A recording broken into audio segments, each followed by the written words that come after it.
Buenos días, México. Buenas tardes, España. Esto es Qué hilo tan fino que da voz a la memoria. La memoria es un hilo delicado, pero resistente.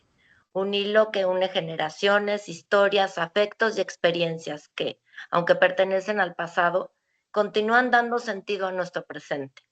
Desde el Ateneo Español de México, institución dedicada a la preservación, investigación y difusión de la memoria del exilio republicano español en México, nace Qué hilo tan fino que da voz a la memoria. Un espacio de conversación, reflexión y encuentro a través de entrevistas y diálogos con especialistas, investigadores, escritores y protagonistas de la memoria, quienes compartirán sus reflexiones, conocimientos y experiencias relacionados con la guerra civil, la posguerra y el exilio español. Cada semana, nuestros invitados nos ayudarán a descubrir historias que merecen ser contadas, documentos que guardan voces del pasado y experiencias que continúan inspirando el presente, porque la memoria vive mientras alguien la escucha, la comparte y la transmite. Bienvenidos a Qué hilo tan fino que da voz a la memoria, un programa del Ateneo Español de México donde las historias encuentran su voz y la memoria sigue tejiendo su camino hacia el futuro. En este primer episodio abordaremos un tema de gran relevancia y actualidad, la memoria democrática en España, entendida como el conjunto de iniciativas, investigaciones y acciones encaminadas a recuperar, preservar y dignificar la memoria de quienes padecieron la guerra civil, la dictadura franquista y el exilio. Para conversar sobre este tema, contamos con la presencia de Emilio Silva Barrera, periodista, escritor y activista por los derechos humanos, reconocido internacionalmente por su labor en la recuperación de la memoria histórica y por haber impulsado uno de los movimientos más importantes para la localización e identificación de víctimas de la represión franquista.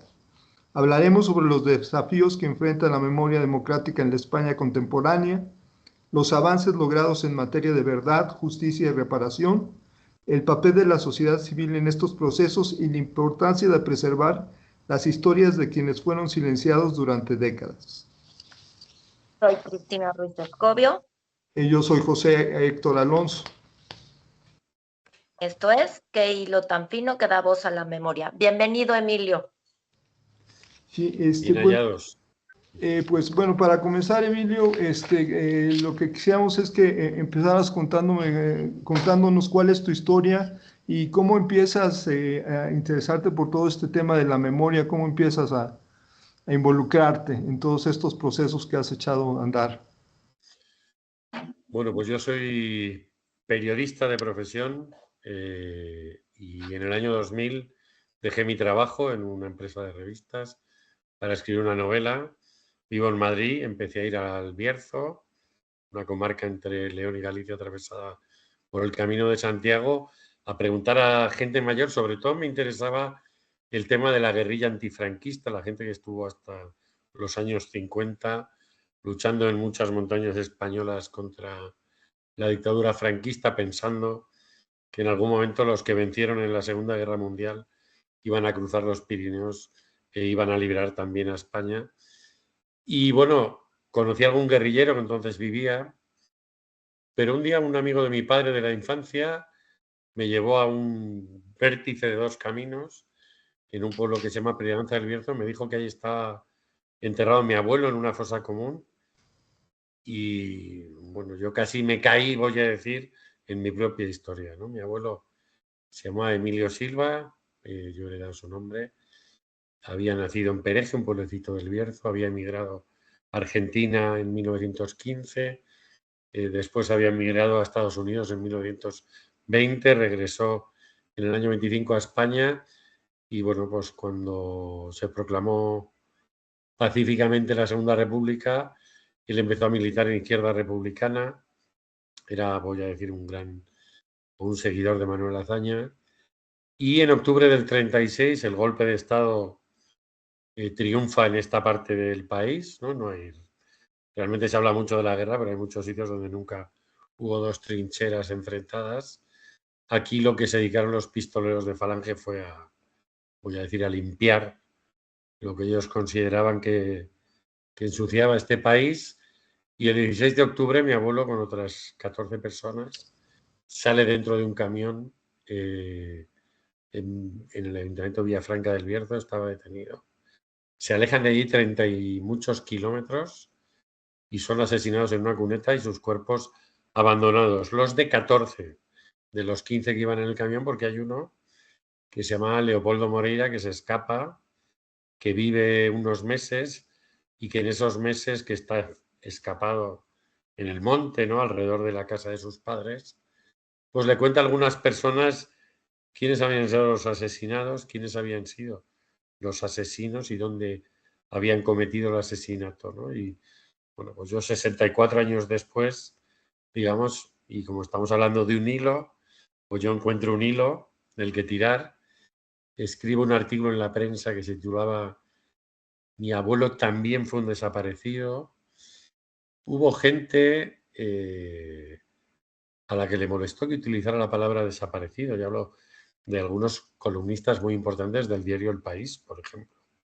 Les parecía que eso era una palabra de América Latina, que aquí teníamos otra palabra, que me parecía un pensamiento casi, voy a decir, neocolonial, ¿no? Que es como esas atrocidades las cometen allí, pero por lo visto los europeos españoles asesinan, no sé si con más elegancia, y ellos reivindicaban, yo guardo bastantes columnas, la palabra paseado, ¿no? La palabra paseado que se utiliza en muchos pueblos, pues como que alguien se lo llevaron de paseo y nunca volvió, ¿no? Como quien sale a comprar tabaco y nunca vuelve a casa. Y bueno, al final iba mi número de teléfono, porque yo buscaba familiares. Ponía la palabra también en el titular, porque España, 2 años antes, había detenido a Augusto Pinochet en Londres, nuestra justicia, la Audiencia Nacional Española, respaldada por el Tribunal Constitucional. O sea, a las más altas instituciones judiciales del Estado español les parecía bien detener dictadores que habían cometido violaciones de derechos humanos a miles de kilómetros, pero los que las habían cometido aquí, pues no había que tocarlos, ¿no? Y bueno, me llamó un arqueólogo, Julio Vidal, es la primera persona que ha dirigido una exhumación científica de republicanos asesinados por pistoleros falangistas en España. Mi abuelo fue la primera víctima identificada por una prueba genética. Queríamos demostrar que tantos años después la ciencia podía devolver la identidad a estas personas y yo pensaba resolver eso, voy a decir, y dedicarme, entre comillas, a mi vida. Yo acababa de ser padre, pero durante los 3 fines de semana que duró la exhumación, hubo un grupo de familiares con los mismos problemas, buscando hermanos, abuelos, que sobre todo mujeres, que pidieron ayuda y al principio hicimos la asociación pensando que esto era un problema de esta zona de España y para ayudar a estas personas, ¿no? Luego ya, de todos esos hilos que fuimos tirando, pues no paramos de descubrir que hay decenas de miles de desaparecidos civiles en España por todas partes. O sea, en este momento es cuando te das cuenta que tu historia la compartes con miles de españoles y es ahí donde empiezas a ver un panorama mucho más amplio. Bueno, yo crecí en una familia donde cuando yo preguntaba algo de mi abuelo en mi adolescencia, mi padre me contaba alguna cosa, pero siempre terminaba, esa conversación siempre terminaba con una especie de amenaza, que no era de él hacia mí, sino era de la sociedad española hacia mi familia, ¿no? Y es que él siempre me insistía en que yo no podía hablar de eso fuera de casa. Hablo de los años 70, después de muerto Franco, ¿no? Yo tenía 10 años cuando murió Franco. Pues yo siempre viví un silencio asociado a la vida de mi abuelo, que yo creo que me ha marcado bastante en mi personalidad. Y realmente de lo que tomé conciencia allí es de que mucha gente, cuando yo hablaba con algún compañero de instituto con el que tenía cierta confianza política, voy a decir, ¿no?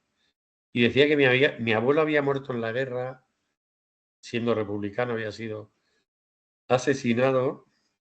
No era consciente de que a los muertos también les ocurren cosas, ¿no? Hay gente asesinada bien enterrada y hay gente asesinada a la que su familia nunca ha podido dar una sepultura digna. Entonces ahí me sorprendió, por ejemplo, recuerdo a Isabel González, una mujer de 83 años, de Palacios del Sil, un pueblo de la provincia de León, que vino hasta la exhumación de la fosa donde estaba mi abuelo, buscaba a su hermano Eduardo. Recuerdo a Aníbal Arroyo, que se llamaba igual que su abuelo Aníbal Arroyo, otro republicano de izquierdas que había sido también desaparecido en Toreno, otro pueblo de León. Bueno, fuimos de alguna manera convirtiendo algo que había empezado, no fue en privado, pero como algo más reducido, y de repente en esa exhumación se empezaron a abrir bifurcaciones, ¿no?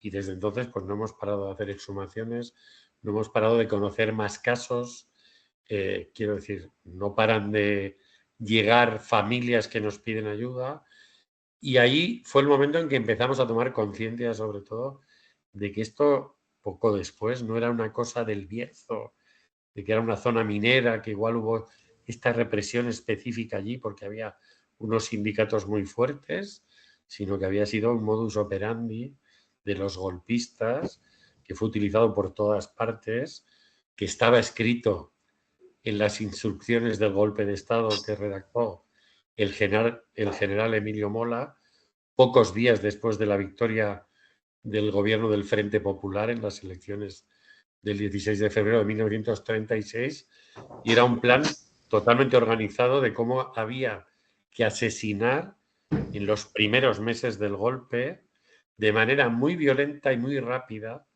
para que el resto de la población, en vez de defenderse, huyera o se paralizara por el miedo. Entonces, todo esto estaba escrito antes del 18 de julio y quienes lo escribieron y se encargaron de ponerlo en conocimiento de quienes iban a participar en el golpe tenían muy clara esta estrategia, ¿no? No fue un accidente, no fue que de repente a alguien se le fue un poco la cabeza, como he leído la semana pasada en una carta al director en un periódico, ¿no? Que fue como un ataque de rabia, era una cosa bien planificada, diseñada militar y políticamente para acabar con, bueno, pues con una parte de la población española que había decidido cambiar este país y mejorarlo.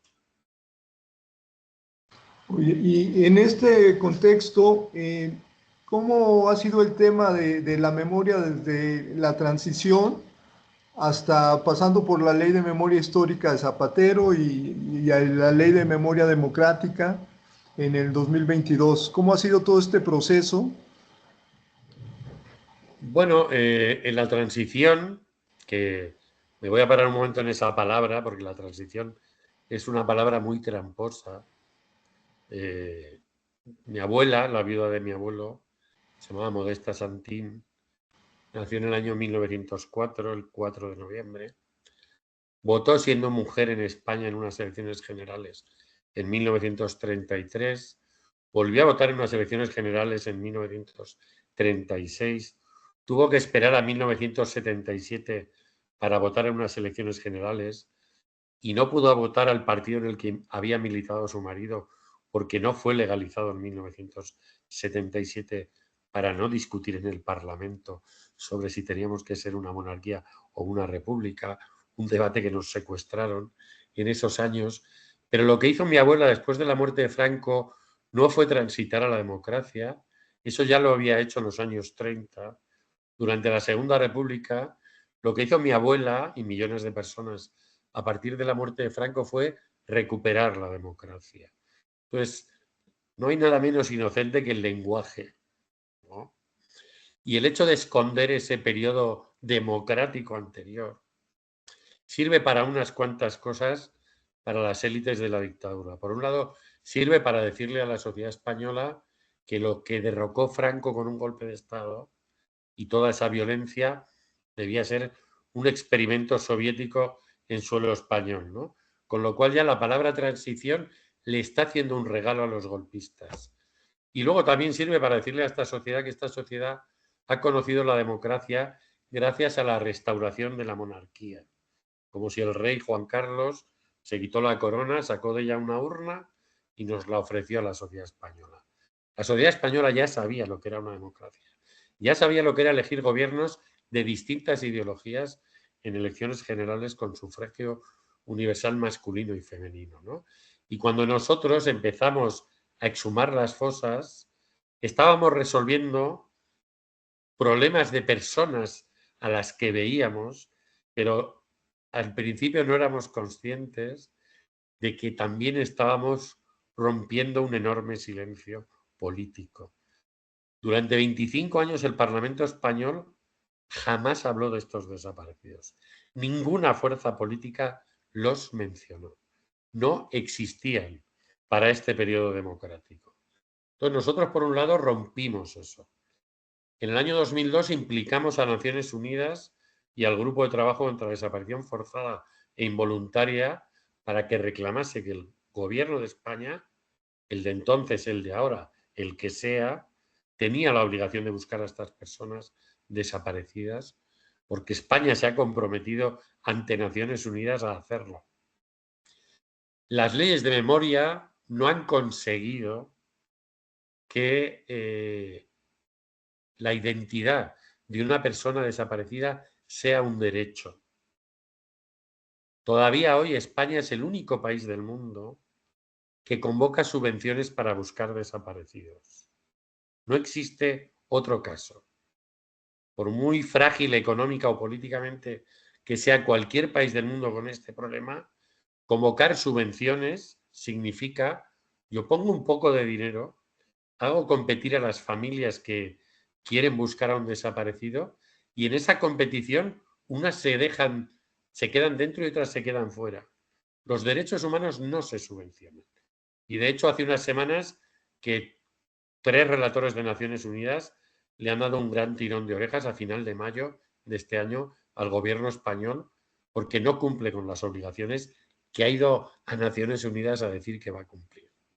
Entonces, las leyes, es muy curioso incluso el cambio de ley de memoria histórica, que es como la que el gobierno promocionó en el año 2007, y ley de memoria democrática, ¿no? Nosotros seguimos utilizando el término memoria histórica. Porque cuando uno pone el énfasis en la memoria democrática, que es lo que hace la ley del 2022, en contar la historia de los hombres y mujeres que a lo largo del tiempo en este país han ayudado a construir una democracia, está sacando del foco a quienes han querido y han podido destruir la democracia. Entonces, la ley del año 2022 dice 148 veces la palabra víctima y dice 0 veces la palabra verdugo. Y no nos pueden contar la verdad de nuestra historia sin contarnos la historia de los asesinos de nuestros abuelos. Entonces, yo creo que aquí en la transición se hizo una estrategia que era que esta generación muriera callada, ¿no? Mi abuela murió en 1997, 3 años antes de que fuera exhumada la fosa donde estaban los restos de su marido, como millones de personas, sin que el Estado siquiera hubiera dicho, y digo el Estado porque esto es obligación del partido que lo gobierne, que es obligación de cualquiera que lo gobierne. Pero durante muchos años ningún gobierno, voy a decir, giró la cabeza y dijo, sé que tengo una deuda con ustedes, no se me olvida. Igual en el año 76, en el año 78, en el año 81 con otro golpe de Estado, no era el momento. Pero igual en el año 86, cuando España entra en la OTAN y en la Comunidad Económica Europea, entonces, ya tenemos los anclajes suficientes como para meternos ahí. Que deje de morir gente sin ser mencionada, cuidada o ayudada, ¿no? Entonces, realmente, quien debería hacer esto son los jueces. Y entonces tendríamos una verdad oficial, independientemente de que hayan muerto los verdugos. Tendríamos una verdad oficial, los jueces dictarían una reparación y harían el mejor trabajo que puede hacer el Estado, que para mí está en los juzgados y en las escuelas, Y en España todavía esta memoria no está en los juzgados, porque hay una ley que impide que esté en los juzgados, que nadie ha querido derogar, pero tampoco está en las escuelas. Y el mejor homenaje, yo siempre he pensado, mi abuelo luchó por una escuela pública y laica, era su gran pelea política antes de que lo asesinaran, y yo siempre he pensado que el mejor homenaje que se le puede hacer a él y a los hombres y mujeres que estaban construyendo ese país con él está en un libro de texto, ¿no? Y precisamente su historia no está en los libros de texto. Alguien ha impedido en 50 años desde la muerte de Franco que se cuente como es debido la historia de estas personas. Ay, qué difícil y qué duro. Pero bueno, tu asociación ha desempeñado un papel muy importante. ¿Hasta dónde has podido desempeñarlo un poco más libre o más apoyado? Bueno, nosotros en la asociación no tenemos ninguna subvención pública, en eso somos muy independientes. Digamos que hacemos las cosas con... tenemos unos cientos de socios y socias que aportan recursos que utilizamos fundamentalmente para buscar desaparecidos. Hemos tenido voluntarios y voluntarias muy bien formados de más de 20 nacionalidades, desde ha venido a ayudarnos gente de Japón a Nueva Zelanda, o sea, tenemos capital humano de sobra, de eso a veces incluso voy a decir que hay gente que se enfada un poco con nosotros porque no podemos organizar más cosas y quiere hacer más cosas. Y en ese sentido hemos vivido una enorme solidaridad, ¿no? Que creo que se conecta además con lo que fue políticamente esa Segunda República, ¿no? Que tenía que ver con no dejar a nadie atrás, con empujar a los más débiles para que caminasen junto a los más fuertes. Mi abuelo, una de las razones por las que estuvo en una lista para ser asesinado, es porque en 1932 en un periódico un aristócrata español, me imagino que muy enfadado porque el gobierno de la República le había quitado sus títulos nobiliarios, publicó un artículo burlándose de la gente que pedía igualdad, ¿no? Y su artículo empezaba con un poema de un poeta español del siglo XIX que se llamaba José Manuel de Palacio, ¿no? Y decía el poema, y usaba este aristócrata, el jorobado torroba está pidiendo igualdad. ¿Quiere perder la joroba o nos quiere jorobar? Bueno, la burla de este señor es que quienes estaban pidiendo igualdad en la Segunda República lo que querían es que todos estuvieran jorobados como ellos, ¿no? Mi abuelo se atrevió a contestarle públicamente, que nadie lo hacía, en una carta muy interesante, muy cervantina, es lo más cerca que yo he podido estar de su cabeza, que acaba dando vivas a los jorobados del mundo y rechazando a quienes siempre han tenido el ánimo de jorobar. Pues nosotros hemos tenido la suerte de que hay mucha gente que ha entendido lo que hacemos, que ha sido consciente de la injusticia que se ha cometido con estas familias y que pues mira, tenemos voluntarios que trabajan fines de semana para acumular días libres para venir ayudándonos en las exhumaciones. Ahora mismo el forense que más nos está ayudando es profesor de la Universidad de Coimbra en Portugal. Y viene a nuestro laboratorio y se encierra ahí unos días con los restos que exhumamos y con algún ayudante que trae.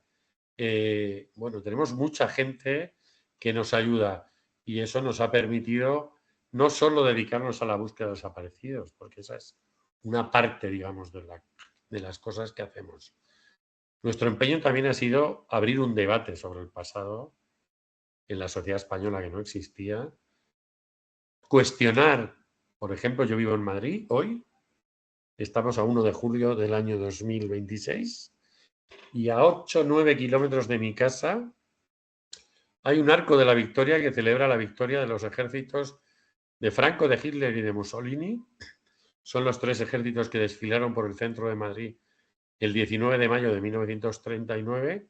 Ese monumento está muy cerca de la residencia oficial de todos los presidentes del gobierno que ha tenido España desde 1977 hasta esta tarde y a ninguno le ha explotado la cabeza al pasar junto a un arco que celebra la primera victoria de una alianza de ejércitos fascistas en Europa y en el mundo. No solo celebra eso, celebra el sufrimiento de familias como la mía o de las familias exiliadas como algo beneficioso para este país. Bueno, pues nosotros hemos empezado hace años a hacer señalamientos de esos monumentos que durante muchas décadas aquí pasaban desapercibidos, estaban ahí, pero no estaban en la cabeza de la gente, no había debates sobre ellos, ¿no? Entonces, bueno, pues hemos hecho eso.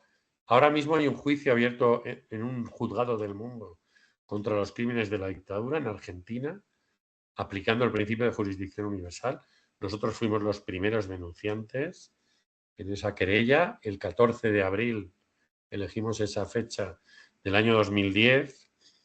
Nosotros ayudamos a muchas familias a saber, a encontrar documentos, a tirar de sus hilos familiares, a romper silencios de gente que bueno, pues que ha vivido en familias aterrorizadas, a combatir el miedo que todavía forma parte de buena parte de la sociedad española. Y bueno, mira, voy a aprovechar que estoy hablando con nosotros para deciros que hace unas horas acabamos de informar a la familia de una profesora de la UNAM que se llama Beatriz Arias Álvarez de la identificación de su abuelo, José Arias Valdés, en una fosa que exhumamos en Grao, en un pueblo de Asturias. Justo le acabamos de comunicar a esta mujer la identificación de su abuelo, ¿no?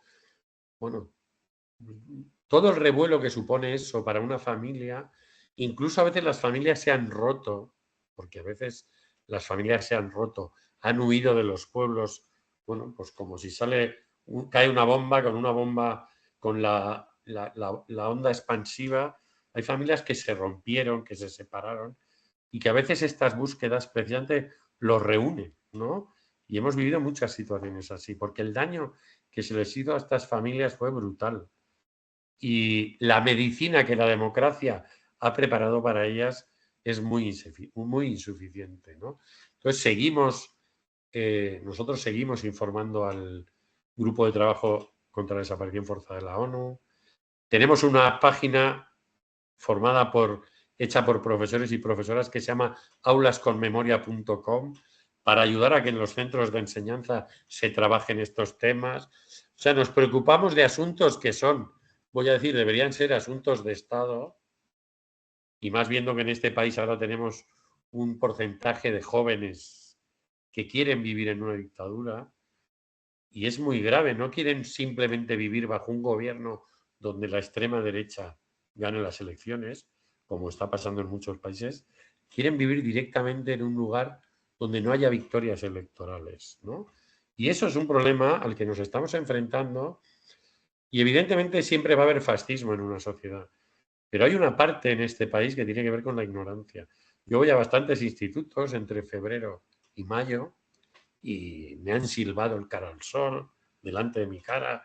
Bueno, me encuentro esa realidad y convivo, voy a decir, con el estupor de los profesores y de las profesoras, con los que luego me tomo un café y me cuentan lo que está pasando en las aulas, y es muy grave, ¿no? Y hay una parte que tiene que ver con la memoria, con la educación en democracia, con dejar de esconder la verdadera historia de este país, con contar quiénes fueron los verdugos, los que diseñaron las instrucciones del golpe, los que decían como Queipo de Llano por la radio que había que violar a mujeres como Clara Campoamor, porque así aprenderían lo que era un hombre, que usaron todas las armas despreciables que puede haber en una guerra, siendo las guerras despreciables. Aquí experimentaron con cosas.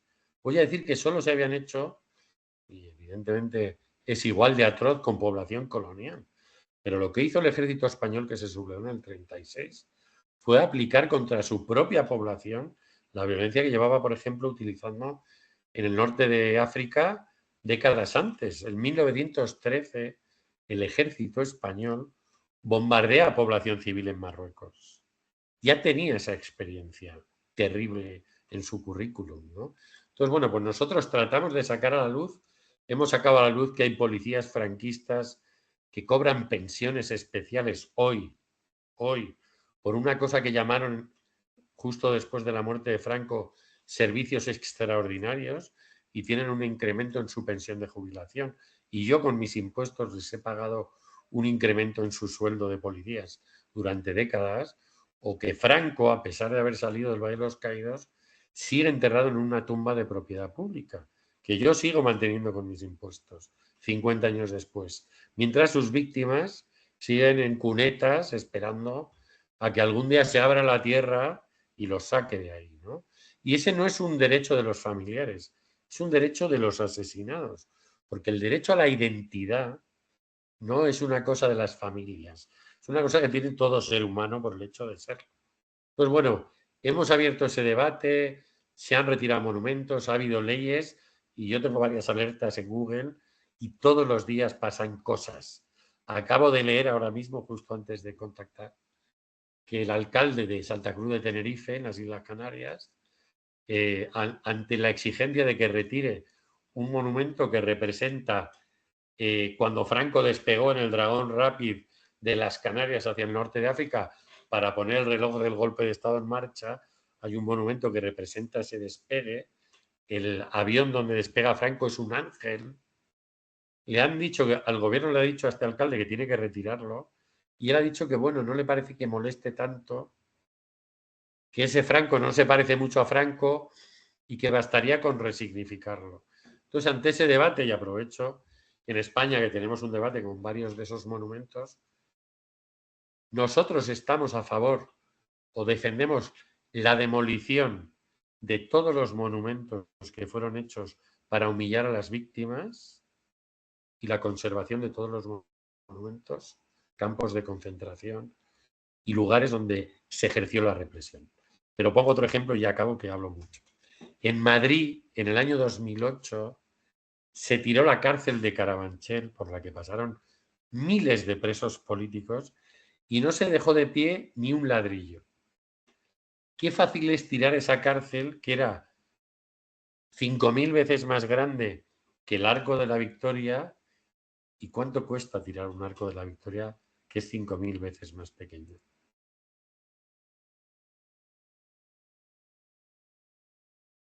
Ahora no oigo.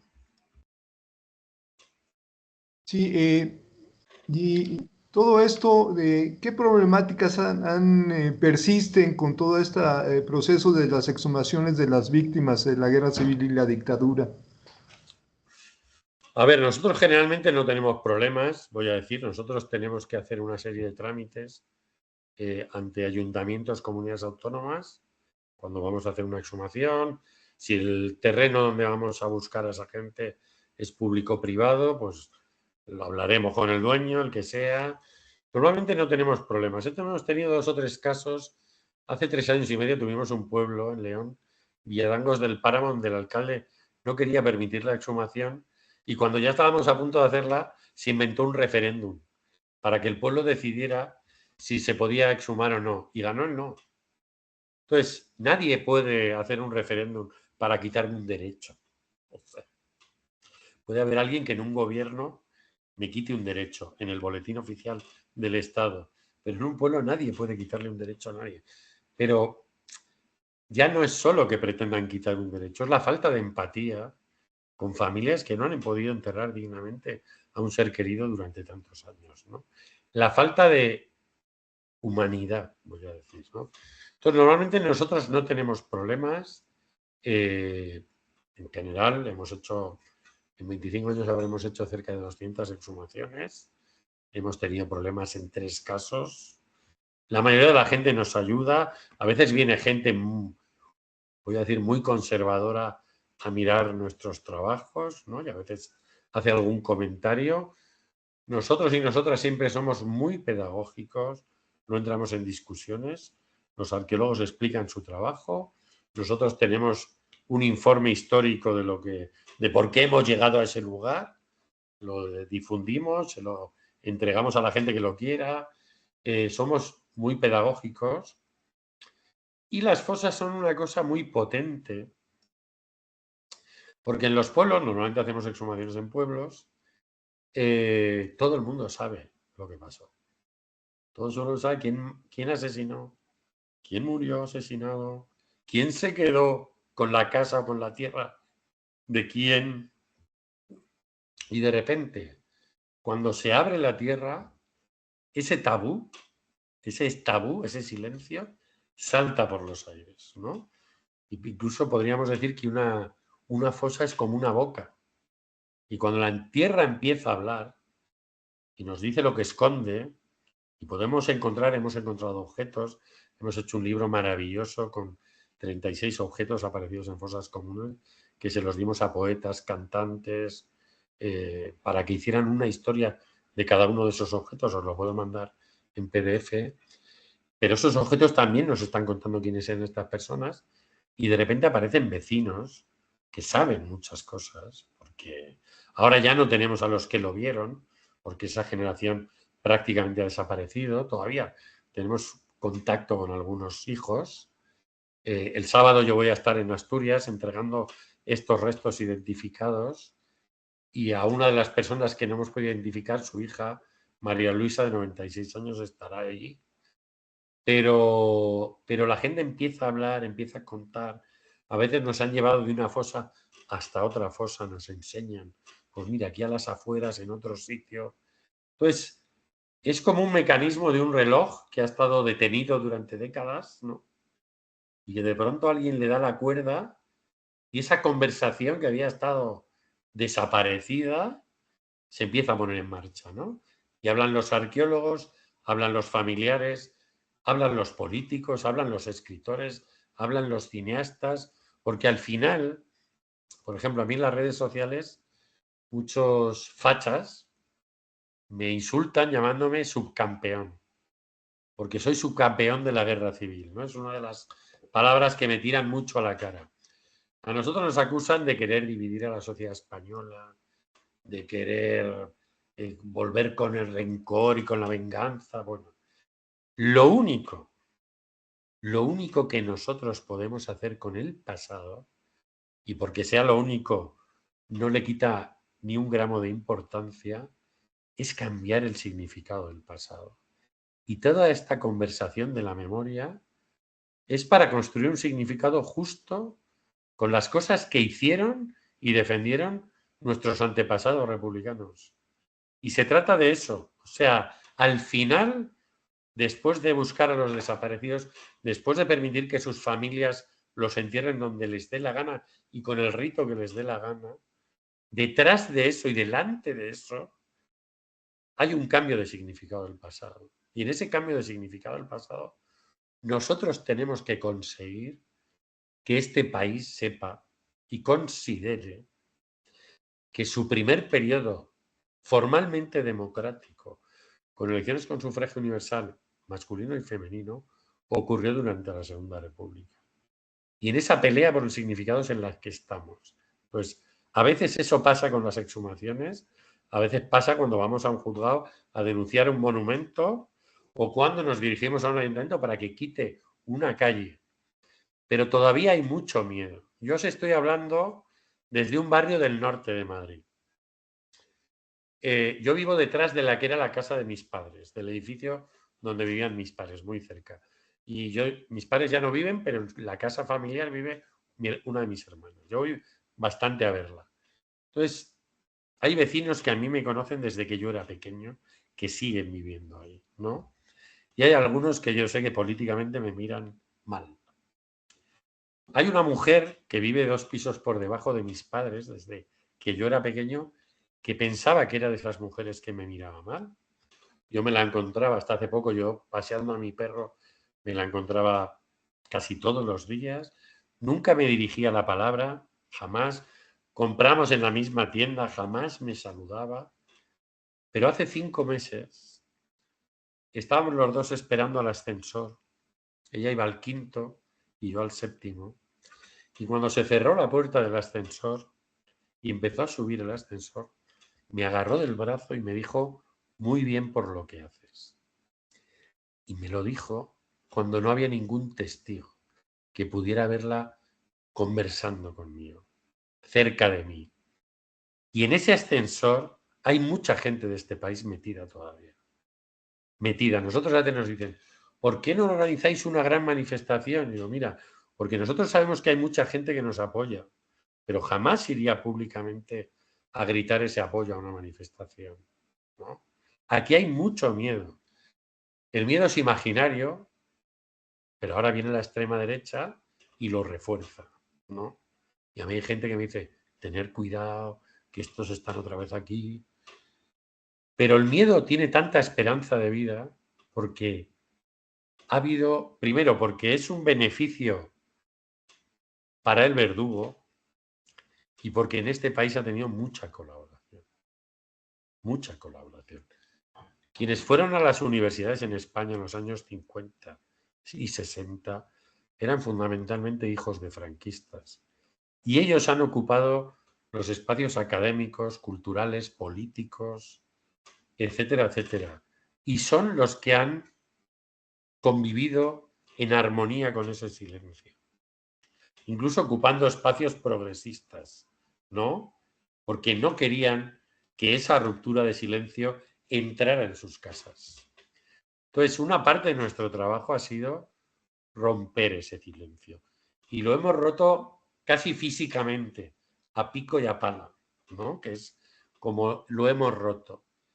El problema está en que todavía no hay medidas suficientemente contundentes como para que esa gente confíe. Si yo vivo en una ciudad como Madrid, que tiene un monumento que sigue celebrando la victoria de Franco, ¿por qué voy a confiar? Si sigue celebrando esa victoria. Un arco de la victoria bien visible en un lugar muy importante de esta ciudad. Entonces, el problema está en que la política es la que tiene que acabar con el miedo. Y eso se hace confrontando a todo lo que queda de franquismo, material o inmaterial en nuestra sociedad, ¿no? Alguien nos contó en la transición, que esa fue una de las grandes trampas, que el fascismo y el antifascismo podían reconciliarse. Y eso es imposible. Son antagónicos. Para que se encuentren, uno de los dos tiene que renunciar a su identidad. Bueno, aquí sabemos quién renunció por miedo y todavía está pagando las consecuencias. Me imagino ya tu respuesta, pero la quiero saber. ¿Es posible construir una democracia sólida sin afrontar las heridas del pasado? Bueno, yo creo que cuando uno de los poderes del Estado, fundamental, que es el poder judicial, para atender a ciudadanos y ciudadanas que han sufrido agresiones, no hace nada, nada. Bueno, ahora puede que te anule un sumario, pero eso no tiene nada que ver con la justicia. Anular un sumario militar lo puede hacer un funcionario cualquiera poniendo un sello que explique que ese tribunal era una farsa. Entonces, es muy difícil. Esto no se acaba nunca. Es decir, hay países que han tenido...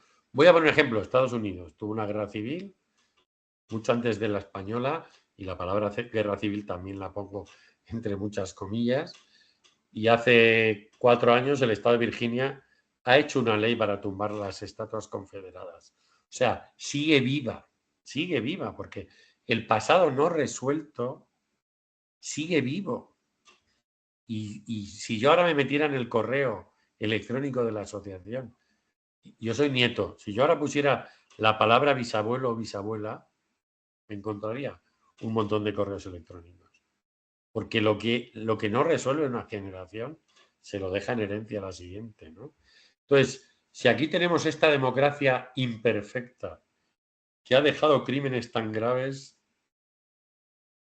sin juzgar, sin condenar, sin relatar, sin escuchar a las víctimas, si tenemos muchas de nuestras grandes empresas nacidas del expolio franquista, Naturgy, una de las mayores empresas de este país dedicada al mercado de la energía, nacida del asesinato de un diputado republicano coruñés que se llamaba José Miñones y era el dueño de la mayor empresa de energía eléctrica de Galicia. Pues nuestra estructura económica todavía y social está determinada por el pasado. Hace 3 meses se hizo público un informe que hizo una noticia el diario El País en el que se decía que el 76% de las grandes fortunas españolas han sido heredadas. Bueno, si nos pusiéramos a bucear en ese 76%, escucharíamos en muchos sitios la voz de Franco. Y ese es nuestro presente. Cuando uno no ha hecho nada por enfrentar esa estructura social, por sacar a los jueces franquistas de los juzgados, por sacar a los catedráticos franquistas de las universidades, bueno, pues acaba reproduciendo un pasado en vez de producir un presente. Y entonces, bueno, pues espero que algún día eso ocurra. Yo tengo una hija que espero que algún día viva en una sociedad que valore que yo estoy ahora mismo enfrente de este ordenador hablando con toda la libertad del mundo, porque hubo una gente hace décadas que consideró que esto tenía que ser un derecho mío, que perdió muchas cosas por defenderlo y que yo cada vez que lo disfruto me tengo que acordar de esas personas y darles las gracias. Y quería contaros una pequeña cosa que ya no cabe, pero Adelante. hace unos años yo estaba viendo un documental en televisión que se llama La Escuela Perdida, que es sobre la escuela de la Segunda República. Y estaba hablando en ese momento por teléfono con mi mejor amiga y de repente estábamos los dos viéndolo en la televisión y entonces salieron unos niños del Colegio de Madrid desfilando el 14 de abril, ¿no? Y Claro nosotros que nos emocionamos muchísimo diciendo esos niños teníamos que haber sido aquí nosotros, ¿no? Bueno, pues eso. Perdón que me he enrollado. No, está yo muy bien. tengo, oye, yo ya afuera un poco, pero tengo, yo, algo que me daba mucha curiosidad, pero me acabas de dar una luz impresionante, es que yo, como hija y nieta del exilio, en mi vida había oído a algún exiliado buscar a algún familiar entre cunetas. Jamás lo había escuchado, ¿eh? Y Pues ahora que hablas de esta mujer, bueno, bueno, hemos encontrado más, ¿eh? Hace 12 años exhumamos a un comandante anarquista gallego, el comandante Moreno, y su familia vivía en México DF. O sea, hemos tenido más relaciones. Yo creo que incluso hace unos años trajimos ADN desde México para identificar a alguna persona. Pero yo creo que eso también tiene que ver con que, y mira, cuando se exhumó la fosa de mi abuelo, mis abuelos eran de un pueblo muy pequeñito, entonces tenía 45 habitantes, ahora tiene 13. Pero un día llama a mi padre una prima suya y le dice, están contando en el pueblo que os ha ayudado Felipe González. Entonces, eso es muy interesante porque para la gente de ese pueblo, y podemos hacerlo extensivo a mucha gente, el hecho de que nosotros hubiéramos ido a una cuneta a sacar a un abuelo de esa cuneta y no nos hubiera pasado nada grave, solo podían entenderlo con una especie de relato mágico.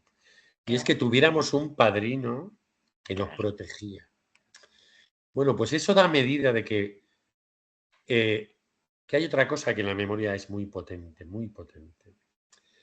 Mi padre, cuando yo era adolescente, me decía, el que vive de sueños muere de realidades. En mis conflictos de adolescente, pues era la enseñanza que él había tenido de la muerte de su padre, ¿no? Entonces, en el fondo, el mensaje de las familias que sufrieron esa violencia aquí ha sido, tú no te salgas de los límites, agacha la cabeza y no des problemas. Pero la memoria también es una demostración de que la realidad es cambiable y que no hace falta un padrino para sacar a un abuelo de una cuneta. Entonces, mucha gente nunca ha hablado de esos desaparecidos. Uno, porque eran muertos de una guerra y nunca los miró igual con ese concepto de desaparecidos. Por eso aquí había gente combatiendo la palabra desaparecidos, diciendo que eso era una cosa de América Latina, que aquí no. Pero mucha gente, la violencia, uno de los efectos que tiene a veces es incapacitarte para imaginar que puedes hacer cosas que no le gustarían a quien la provocó, aunque ya no estén. Entonces, la memoria también es muy interesante porque yo puse la primera denuncia en un juzgado en el año 2002. Entré temblando, muerto de miedo, diciendo, ¿qué hago yo juzgando a la dictadura franquista?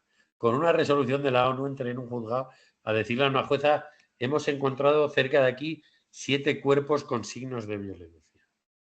Y lo que he aprendido en estos años es que el miedo lo fabricaron los franquistas y lo usó mi familia.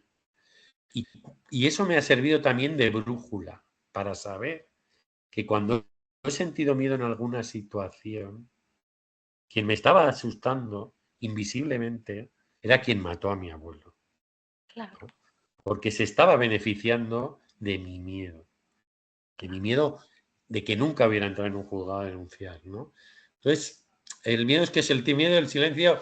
Os voy a mandar un prólogo de una cosa que he escrito sobre eso, la transmisión generacional del miedo y del silencio, porque es una cosa brutal, brutal. Y cómo inconscientemente mucha gente no sabe sus historias familiares, pero se comporta como si las conociera. Porque los comportamientos y las emociones no siempre se heredan con relatos verbales, ¿no? Claro. Con ausencias de cosas que no hace nunca una familia, ya te están diciendo por dónde no debes ir. Entonces, aquí hay una frase que yo, vamos, yo la he oído. Cuando yo me metí en cosas, yo nunca he militado en un partido, no tengo nada en contra, siempre he hecho política desde asociaciones, desde muy pequeño. Pero la frase que me decían a mí y mi familia, como en miles de familias republicanas, era no te signifiques. Esa frase que mucha gente la comenta aquí con una sonrisa, cuando Franco va a acabar la guerra, hace una ley de responsabilidades políticas en febrero del 39, cuando ya sabe que la va a ganar. Ya ha entrado en Cataluña, le falta Madrid y Valencia, pero vamos, ya sabe que España es suya. Hace una ley de responsabilidades políticas el 9 de febrero de 1939, que en uno de sus artículos dice que ha sido un crimen y gravísimo haberse significado a favor del Frente Popular. Si haber apoyado, mi abuelo fue interventor de Izquierda Republicana en esas elecciones, pero si alguien se alegró públicamente de la victoria del Frente Popular, era un criminal. Bueno, la expresión haberse significado, si yo le doy la vuelta, es una orden para que seas insignificante. O sea, si quieres sobrevivir, tienes que hacerte insignificante. Y eso es lo que tuvo que hacer mi abuela. Vaciarse de todo su pasado y vivir como si no hubiera ocurrido lo que había ocurrido.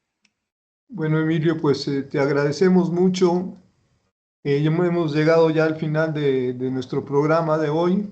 Y bueno, te agradecemos por compartir tus reflexiones, experiencias y conocimientos sobre este tema de la memoria democrática, la memoria histórica, más bien, en España. Y es un tema que nos recuerda que la historia no es solamente un relato de lo ocurrido, sino también responsabilidades de comprenderlo y preservarlo y transmitirlo. Bueno, desde el Ateneo de México reafirmamos nuestro compromiso para seguir siendo un espacio de encuentro, investigación y difusión de la memoria del exilio republicano español. Y los invitamos a seguir nuestras actividades a través de diferentes redes y acompañarnos en los próximos programas de esta serie. Yo soy José Héctor Alonso. Yo soy Cristina Ruiz Escobio. Muchísimas gracias, Emilio. Y esto fue Qué hilo tan fino que da voz a la memoria.